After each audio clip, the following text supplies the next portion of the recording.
Bonjour à vous, chers téléspectateurs, chers frères et sœurs en Christ. J'aimerais vous parler des obligations d'un catholique pendant le temps de carême et quels sont les fruits d'un bon carême pour un chrétien. Alors, comme vous constatez, j'ai choisi d'être dans un cadre avec un arbre sec, sans feuilles ni fleurs. Et c'est justement ça, le temps de carême, ce temps de carême qui symbolise justement des hommes et des femmes asséchés dans leur vie de chrétien, des hommes et des femmes loin de la miséricorde de Dieu. Sans la miséricorde de Dieu, nous sommes asséchés. Alors, le temps de carême est ce temps où l'Église nous invite à nous remettre dans l'alliance avec Dieu. Dieu, notre Dieu est le Dieu de l'alliance. Notre Dieu est ce Dieu qui veut demeurer avec nous et nous combler de son amour.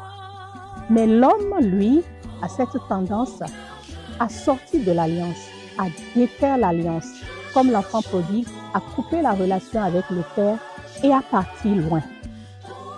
Alors le temps de carême, c'est ce temps où nous sommes invités à revenir à Dieu, à faire ce mouvement inverse pour revenir à Dieu, pour nous remettre dans cette alliance avec Dieu, cette alliance qui à coup sûr est pour notre bien, nous fait du bien.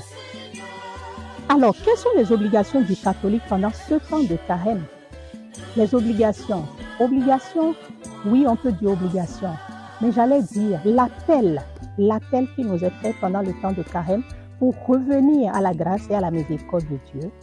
En ce temps de carême, donc, nous sommes invités à la pénitence. Et la pénitence suppose justement la transformation de la personne, le changement, la conversion. Se convertir pour passer du vieil homme à l'homme nouveau. Et cette transformation, elle se fait à un niveau personnel déjà, du jeûne, de ce que nous pouvons appeler le jeûne. Ce jeûne qui nous invite à une maîtrise de soi.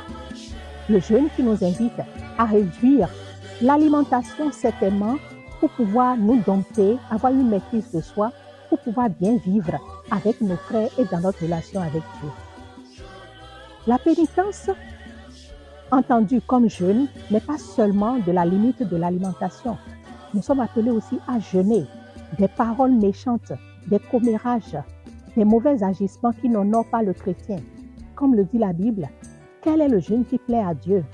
Ce n'est pas forcément de jeûner de la nourriture, mais de jeûner de tout ce qui fait du tort aux frères et donc à Dieu.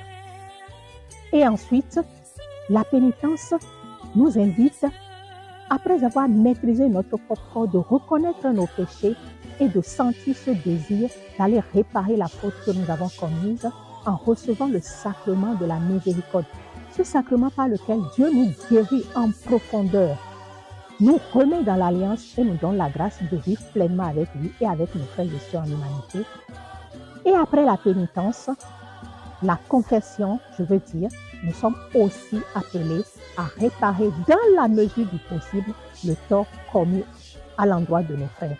Parce que le pardon n'exclut pas la réparation de la faute commise. Ton visage, Seigneur, je me